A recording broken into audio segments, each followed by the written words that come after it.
इस वक्त की बड़ी खबर के साथ एक बार फिर से आपके सामने मौजूद है, जहां पर हिजाब विवाद के मामले को लेकर क्या नई अपडेट सामने आ रही है, इसकी जानकारी अब तक पहुंचाएंगे। इसी के साथ में चलेंगे देश दुनिया की सारी बड़ी खबरों की तरफ, एक एक करके सारी बड़ी जानकारी अब तक पहुंचाएंगे। वहीं पर दोस्तों, उत्तर प्रदेश के अंदर 3 हफ्ते पहले बीजेपी का सपोर्ट करने वाले मौलाना ने हिजाब को लेकर कह दी है ऐसी बात की भारतीय जनता पार्टी को अब चुप सकता है। दोस्तों चलेंगे एक एक करके सभी बड़ी अपडेट की तरफ, लेकिन उससे पहले अगर आप भी मानते हैं कि सुप्रीम कोर्ट के अंदर हाई कोर्ट के द्वारा दिए गए फैसले को बदला जाएगा तो इस वीडियो को लाइक करके लाल बटन दबाकर चैनल को सब्सक्राइब करके घंटी को दबाकर कमेंट बॉक्स में लिखकर बताइए कि और भी पॉलिटिकल पार्टी इस पूरे मुद्दे को सही से उठा रही है या नहीं उठा रही है। आप लोग की क्या कुछ राय है दोस्तों, लिखकर जरूर बताएगा। चलते हैं सबसे पहले और बड़ी अपडेट की तरफ, जहां पर आपको बताते चले कि 3 हफ्ते पहले भारतीय जनता पार्टी को सपोर्ट की बात करने वाले यानी उत्तर प्रदेश के अंदर बीजेपी के पक्ष में वोट करने की अपील करने वाले मजलिस उलेमाए हिंद के मौलाना सैयद कल्वे जवाद नकवी ने कर्नाटक हिजाब विवाद में अदालत के फैसले पर नाराजगी जाहिर कर दी है। उन्होंने कहा कि हम अदालत का बेहद सम्मान करते हैं, लेकिन ऐसा महसूस होता है कि हिजाब मसले को सही तरीके से समझने में पूरी कोशिश नहीं की गई। मौलाना कल्वे ने आगे अपील करते हुए कहा कि पूरे देश भर के मुसलमानों से कहना चाहेंगे कि हिंदुस्तान के अंदर जहां भी संभव हो सके अपना एजुकेशनल इंस्टीट्यूट बनाइए, चाहे स्कूल्स हो या फिर बड़े बड़े कॉलेज हो। उन्होंने आगे कहा कि ये जरूरी नहीं है कि हम पहले बड़े बड़े स्कूलों और कॉलेजों का स्थापना करें, छोटे एजुकेशनल इंस्टीट्यूट बनाए जा सकते हैं, उसके बाद धीरे धीरे उसे बढ़ाया भी जा सकता है। इस पर आप लोग की क्या कुछ राय रहेगी, लिखकर जरूर बताएगा। चलते हैं एक और बड़ी खबर की तरफ, जहां पर कराटे चैंपियन बोली, कहा सुप्रीम कोर्ट का जो फैसला है वही हमारे लिए अंतिम फैसला होगा।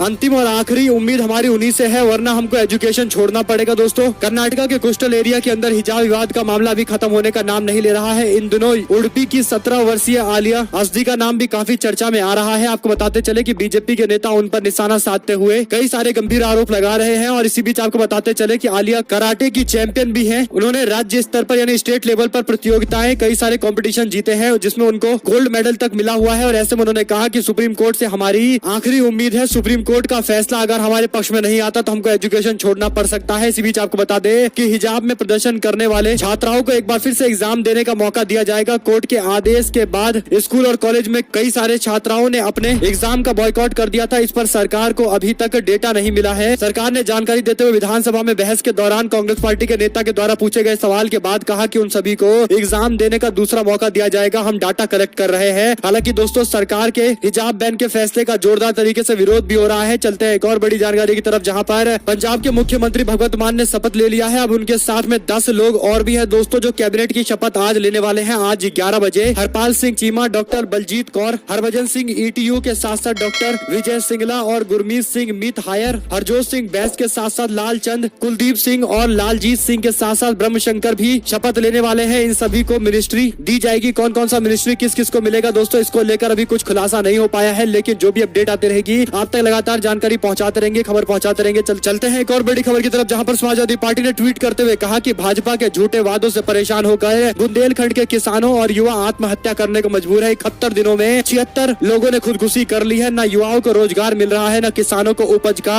दाम, बद से बदतर स्थिति होती जा रही है। अग्रसर हो रहा है यूपी। बुरे से बुरे स्थिति के लिए उचित मुआवजा देकर पीड़ित परिवारों की मदद करे सरकार। उन्होंने एक न्यूज शेयर करते हुए बताया है, जहां पर बुंदेलखंड में लगातार जान देने वाले लोगों की संख्या बढ़ती जा रही है, खुदकुशी करने वाले लोगों की संख्या, जिसमें किसान, बेरोजगार, विद्यार्थी, छात्र, महिलाएं शामिल है। इसी के साथ में आपको बता दें कि अभिनेता नाना पाटेकर ने फिल्म द कश्मीर फाइल्स को लेकर दोस्तों एक बड़ा बयान दिया है। उन्होंने बयान देते हुए कह दिया कि देश भर के अंदर हिंदू मुसलमान दोनों इस देश के हैं, दोनों समाज को आपस में मिलजुल कर रहना है, विभाजन की बातें नहीं करनी, भेदभाव नहीं होना चाहिए। इसी के साथ में उन्होंने कहा कि देश तभी एकजुट हो पाएगा जब सभी समुदाय के लोग एकजुट हो पाएंगे। और ऐसे में दोस्तों, द कश्मीर फाइल को लेकर उन्होंने टिप्पणी करते हुए कहा कि क्या दिखाया गया है, क्या नहीं दिखाया गया, इस पर ज्यादा चर्चा करने, विरोध करने से बेहतर यह होगा कि समाज के अंदर आपस में लोगों को एकजुट करने के लिए प्रयास किए जाए। इसी बीच आपको बता दें कि विधानसभा के चुनाव में आम आदमी पार्टी ने पंजाब में जबरदस्त डंका पीटा था, और ऐसे में दोस्तों विधानसभा चुनाव जीतने के बाद अब आम आदमी पार्टी अपने राज्यसभा के उम्मीदवारों का भी जल्द ऐलान करने वाली है। आम आदमी पार्टी के युवा नेता राघव चड्ढा को पंजाब से राज्यसभा भेजने की तैयारी चल रही है। राघव चड्ढा ने विधानसभा चुनाव में पंजाब के सह प्रभारी का काम किया था, जिसके बाद पंजाब में 117 में से 92 सीटें जीतने वाली आम आदमी पार्टी उन्हें इनाम देने वाली है। राघव चड्ढा के अलावा जालंधर के रहने वाले क्रिकेटर हरभजन सिंह को और दिल्ली के IIT के असिस्टेंट प्रोफेसर संदीप पाठक को भी राज्यसभा भेजने की तैयारी चल रही है। प्रोफेसर पाठक ने पंजाब चुनाव के दौरान पर्दे के पीछे रहकर आम आदमी पार्टी की जीत की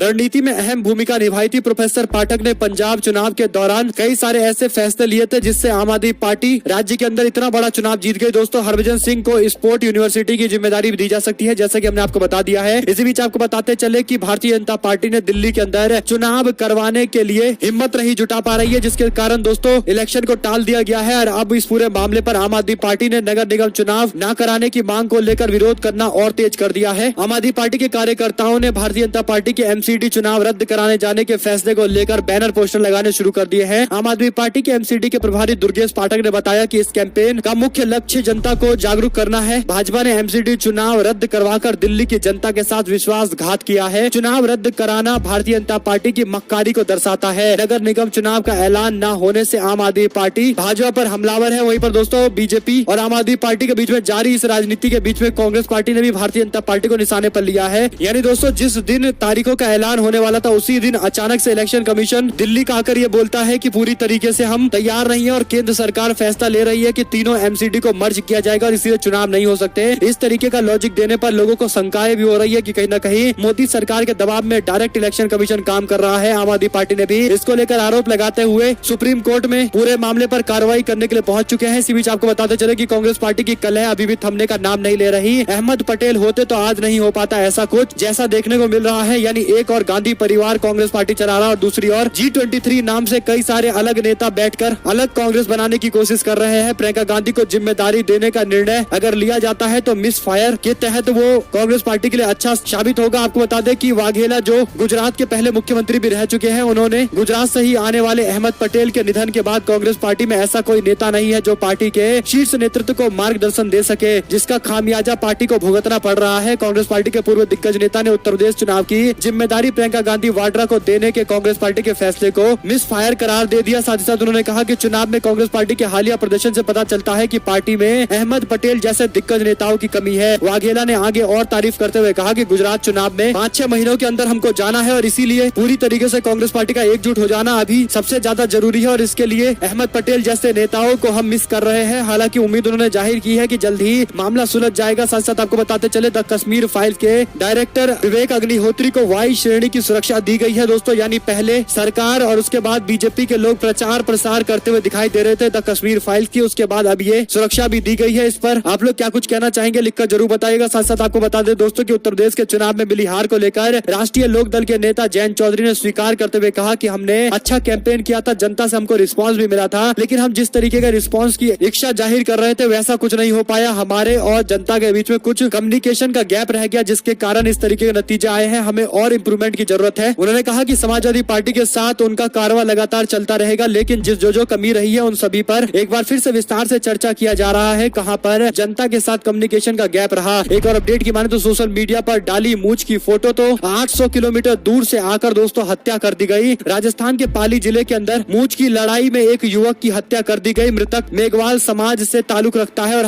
हत्या के बाद समाज के लोगों ने आरोपियों की गिरफ्तारी की मांग को लेकर धरना प्रदर्शन किया है, जगह जगह प्रदर्शन किया। दोस्तों राजस्थान में कांग्रेस पार्टी की सरकार है और इस तरीके की चीजें रुकने का नाम नहीं ले रही है, लेकिन उससे बड़ी बात यह है कि क्या कानून जल्दी से न्याय दिला पाएगा या फिर इस मुद्दे को भी फिर से ठंडे बस्ते में डाल दिए जाएंगे। दोस्तों आप लोग की क्या कुछ इस पर राय रहेगी लिखकर जरूर बताएगा। इसी के साथ आपको बता दें मुख्यमंत्री अशोक गहलोत के सलाहकार और सिरोही के विधायक संयम की तरफ से एक ऐसा बयान दिया गया है जिसके बाद दिल्ली के अंदर भी सियासी तापमान बढ़ चुका है। दोस्तों आपको बता दें कि संयम के बयान कुछ इस प्रकार है। उन्होंने कहा कि गुजरात विधानसभा चुनाव 2022 में बीजेपी कांग्रेस पार्टी के 10 और विधायकों पर नजर गड़ाए हुए है, स्वस्थ रहे, सतर्क रहे। उन्होंने आगे कहा कि गुजरात कांग्रेस में तोड़फोड़ की आशंका मैंने पहले ही जाहिर कर दी है। राहुल गांधी और प्रियंका गांधी को भी उन्होंने टैग करते हुए इसकी जानकारी दी है। चर्चा के दौरान संयम ने आगे कहा कि गुजरात विधानसभा चुनाव से पहले कांग्रेस पार्टी के विधायकों को तोड़ने के लिए हर संभव प्रयास किए जा रहे हैं। एक और जानकारी की माने दोस्तों तो हिंदुस्तान की असली तस्वीरें देवा शरीफ से सामने आई, जहां पर दरगाह के पास हजारों की संख्या में सभी धर्म के लोग इकट्ठा होकर होली खेलते दिखाई दिए। इसमें मुस्लिम समुदाय के लोग भी बड़ी संख्या में शामिल हुए। दोस्तों ये एक परंपरा है। उत्तर प्रदेश के बाराबंकी के देवा शरीफ में होली के दिन भारत के सबसे पुराने तरीके की होली मनाई जाती है। यानी एक मैसेज दिया जाता है जिसमें हिंदू मुस्लिम सिख सभी एकजुट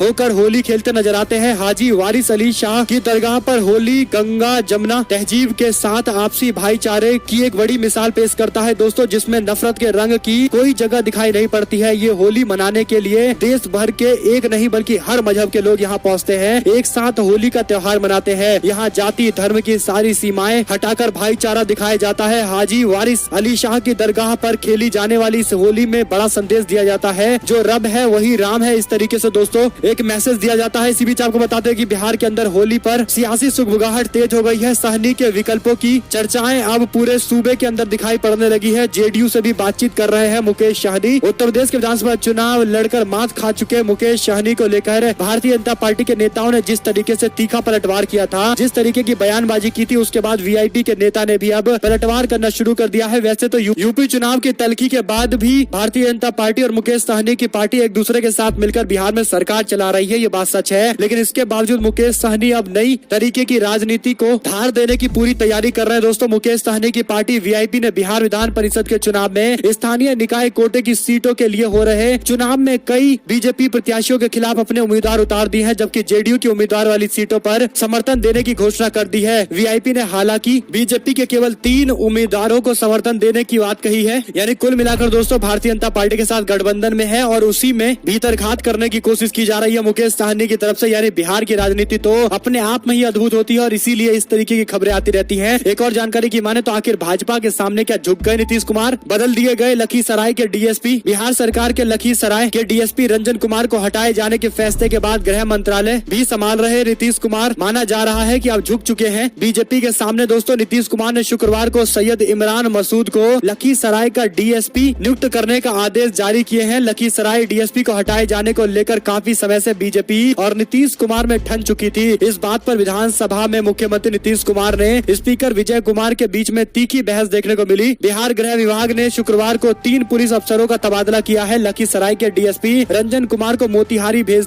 दिया गया है, जबकि आईपीएस सैयद इमरान मसूद को लखीसराय का डीएसपी बनाया गया है। दोस्तों, वहीं पर दानापुर के डीएसपी आईपीएस अभिनव घीमन को बनाया गया है। भारतीय जनता पार्टी के विधानसभा के अध्यक्ष विजय कुमार सिन्हा की तरफ से लखीसराय एसडीओ को हटाए जाने की बार बार अपील की गई। नीतीश कुमार ने आखिरकार इस बात को मान लिया है। दोस्तों, साथ साथ आपको बताते चले कि समाजवादी पार्टी के नित्य गठबंधन भाजपा की बेईमानी और चालाकी के कारण विधानसभा का चुनाव हार गई। शिवपाल यादव ने एक बार फिर से ये बयान देते हुए बीजेपी को अपने लपेटे में लिया है। वहीं पर G23 के सदस्यों में सबसे आगे है गुलाम नबी आजाद, जिन्होंने अब सोनिया गांधी से मुलाकात करना शुरू कर दिया है। दोस्तों, ऐसे में एक अद्भुत नजारा कांग्रेस पार्टी में देखने को मिल रहा है। एक बार G23 के नेता कपिल सिब्बल के घर पर मिलते हैं, एक बार जाकर गुलाम नबी आजाद के घर पर मिलते हैं, जहां पर शशि थरूर भी पहुंचते हैं और बाद में गुलाम नबी आजाद खुद सोनिया गांधी से मुलाकात करने के लिए पहुंचते हैं। यानी कुछ बड़ा चल रहा है। क्या चल रहा है इसको प्रिडिक्ट कर पाना, इसको सटीक तरीके से बता पाना बहुत मुश्किल का काम है। आप लोग इस पर क्या कुछ टिप्पणी करना चाहेंगे, लिखकर जरूर बताइएगा। इसी के साथ में योगी आदित्यनाथ 25 तारीख को दोस्तों मुख्यमंत्री के तौर पर शपथ लेंगे। यानी आज से 7वें दिन शपथ की पूरी तैयारी की जा रही है उत्तर प्रदेश के अंदर, जहां पर विपक्षी दलों के बड़े बड़े नेताओं को बुलाया जाएगा। हालांकि कई सारे नेता मौजूद ही नहीं रहेंगे, लेकिन फिर भी ये बड़ी जानकारी आ रही है, इसलिए आप तक पहुंचा दी है। साथ साथ आपको बता दें कि गुजरात में भगवत गीता के पाठ्यक्रम यानी 6ठी क्लास से लेकर 12वीं क्लास तक दोस्तों भगवत गीता पढ़ाई जाएगी। इसको लेकर पूरी तैयारी हो चुकी है। इस फैसले की जानकारी आने के बाद दोस्तों दिल्ली के उप मुख्यमंत्री मनीष सिसोदिया का बड़ा बयान सामने आया। उन्होंने कहा कि जो रावण जैसा काम करते हैं वो भगवत गीता पढ़ाने की बात करते हैं। उन्होंने भारतीय जनता पार्टी के नेताओं पर भी निशाना साधा। उन्होंने कहा कि बीजेपी की सरकार रावणों के काम करती है और भगवत गीता पढ़ाने की बात करती है। यानी दोस्तों दिल्ली की आम आदमी पार्टी बीजेपी को उसी भाषा में जवाब देने के लिए जानी जाती है और इसीलिए उप मुख्यमंत्री मनीष सिसोदिया ने उसी तरीके का बयान दिया है। इसी के साथ में भारतीय जनता पार्टी ने पश्चिमी बंगाल को लेकर अपने उम्मीदवारों की घोषणा कर दी है। दोस्तों, आसनसोल लोकसभा सीट जहां से बाबुल सुप्रियो चुनाव जीते थे, उन्होंने अपना इस्तीफा दे दिया है। इसीलिए बाई इलेक्शन होने वाला है और बाई इलेक्शन को लेकर तैयारियां चल रही है। इस बीच बीजेपी ने अपना उम्मीदवार बनाया है अग्नि मित्रा पॉल को। इनका मुकाबला होगा शत्रुघ्न सिन्हा के साथ में। वहीं पर पश्चिम बंगाल के बैलीगुंगो से दोस्तों केया घोष को चुनावी मैदान में उतारा गया है। साथ ही साथ बिहार के अंदर भी उपचुनाव हो रहा है। एक सीट पर बोचाहान से श्रीमती बेबी कुमारी को मैदान में उतारा गया है, जबकि महाराष्ट्र के कोल्हापुर उत्तर सीट पर भी चुनाव हो रहे हैं, जहां से सत्यजीत शिवाजीराव कदम को चुनावी मैदान में उतारा गया है। दोस्तों, इसी के साथ में आपको बता दें कि विदेशों में बढ़ते कोविड के बीच में केंद्र सरकार की राज्य सरकार को चिट्ठी लिखकर जानकारी दी गई है। आपको बता दें दुनिया भर में एक बार फिर से कोविड के मामले तेजी से बढ़ रहे हैं, चाहे साउथ ईस्ट एशिया हो या फिर यूरोप के कुछ हिस्से हो। कोरोना वायरस के ज्यादा मामले सामने आने लगे हैं, जिसको लेकर केंद्र सरकार ने राज्य सरकारों को कहा है कि इन्फ्लुएंजा जैसी बीमारी और सांस लेने संबंधित बीमारियों के संक्रमण की पूरी तरीके से निगरानी रखे, ताकि कोरोना से जुड़े हुए किसी भी तरह के इस बीमारियों को बढ़ने से रोका जाए। दोस्तों, इसी के साथ में एक और जानकारी सामने आ रही है, जहां पर तमिलनाडु के अंदर बजट पेशी के दौरान AIADMK ने किया जोरदार हंगामा। कहा विपक्षी नेताओं पर झूठे मुकदमे किए जा रहे हैं, उनको झूठे केसों में फंसाने की कोशिश की जा रही है। इसी के साथ में दोस्तों महाराष्ट्र में महाविकास अघाड़ी गठबंधन की सरकार पूरे 5 साल चलेगी और अगली बार एक साथ मिलकर चुनाव लड़ेंगे, जीत कर आएंगे, अगला मुख्यमंत्री बनाएंगे। संजय राउत ने इस बात को स्पष्ट कर दिया है। यानी बीजेपी के लोग जो गठबंधन टूटने की आस में बैठे हुए हैं, उन लोगों को केवल इंतजार करना पड़ेगा और कुछ उनकी किस्मत में नहीं है, क्योंकि महाविकास अघाड़ी पूरी 5 साल सरकार चलाएगी। अगले 5 साल के लिए सीटें भी एक साथ मिलकर चुनाव लड़ेगी। साथ साथ आपको बता दें इलाहाबाद हाईकोर्ट की तरफ से दोस्तों चुनाव के दौरान वादे से मुकरने के राजनीतिक पार्टियों के खिलाफ कई सारे आपराधिक मामले दर्ज करने की याचिका दाखिल की गई थी, लेकिन कोर्ट ने कहा कि इसके खिलाफ हम कोई याचिका जो दाखिल की गई है कि क्रिमिनल केस होना चाहिए, ये हो नहीं सकता। राजनीतिक पार्टियों के खिलाफ ऐसे मुकदमे आपराधिक मुकदमे दायर नहीं हो सकते केवल इसलिए क्योंकि चुनावी वादा किया गया था। वहीं आपको बताते चले दोस्तों द कश्मीर फाइल को लेकर एक बड़ा बयान सामने आया है उमर अब्दुल्ला का, जिन्होंने कहा कि बीजेपी के समर्थन से केंद्र में वीपी सिंह की सरकार चल रही थी, जिस दौरान कश्मीर से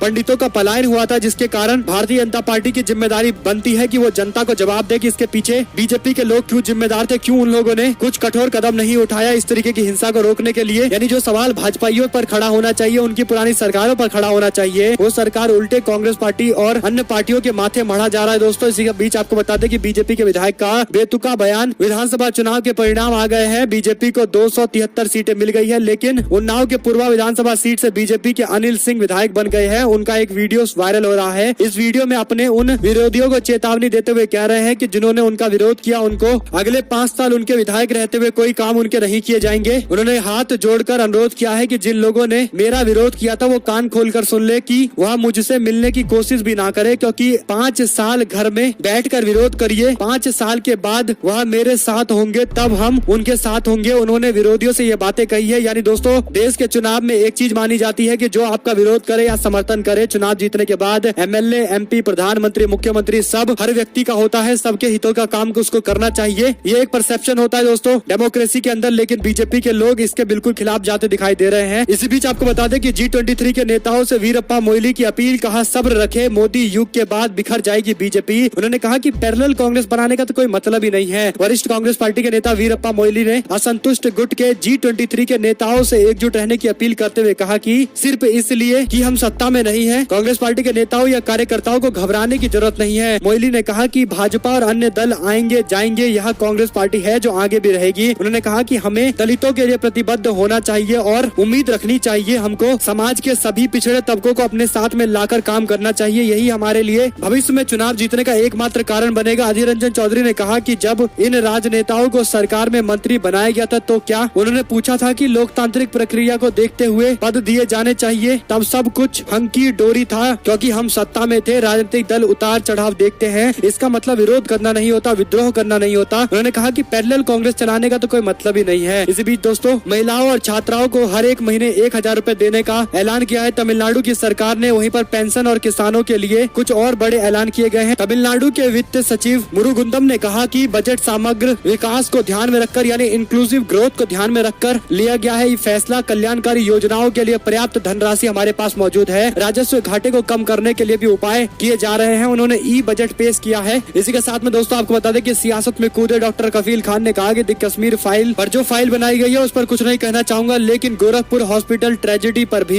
एक फिल्म बननी चाहिए, एक फाइल बननी चाहिए, पता चलना चाहिए जनता को कि कितना बड़ा ये एक ट्रेजेडी था, जहां पर ऑक्सीजन नहीं मिलने के कारण कई सारे छोटे छोटे बच्चों की जान चली गई। इसी बीच दोस्तों बागी नेताओं की देश भर में कांग्रेस पार्टी से संपर्क साधने की तैयारी, पार्टी में चाहते हैं निर्णय लेने का समावेशी मॉडल। इसी के साथ में आपको बताते चले कि समाजवादी पार्टी ने मोहम्मद आरिफ जौला को समाजवादी पार्टी का प्रत्याशी बनाया है। भाजपा में टिकट मांगने वालों की लंबी कतार है। विधान परिषद चुनाव में नामांकन की आखिरी तारीख बढ़ाकर 21 मार्च कर दी गई है। विधान परिषद की स्थानीय प्राधिकारी चुनाव में सपा को छोड़कर किसी भी पार्टी ने प्रत्याशी घोषित नहीं किया है। कांग्रेस पार्टी और बसपा ने उम्मीदवारों को लेकर अभी भी केवल मंथन कर रहे हैं। इसी के साथ में दोस्तों सैफई के अंदर मंच पर दिखाई दिए समाजवादी पार्टी का पूरा कुनवा। मुलायम सिंह यादव से लेकर अखिलेश यादव, शिवपाल यादव और उनके सभी भाई नजर आए। पूरा का पूरा यादव कुनवा नजर आया। यानी किसी भी तरीके से पार्टी में दो फाड़ देखने को नहीं मिल रहा है दोस्त, यानी पूरा का पूरा कुनवा है एकजुट। ऐसे में अगर आप भी चाहते हैं कि उत्तर प्रदेश से लेकर तमाम राज्यों के चुनाव के नतीजे आप तक लगातार पहुंचाते रहे तो इस वीडियो को लाइक करिए, लाल बटन दबाइए, चैनल को सब्सक्राइब करके घंटे दबाकर इस वीडियो को शेयर करना मत भूलिएगा। बहुत बहुत धन्यवाद सभी लोगों का। जय हिंद, जय भारत।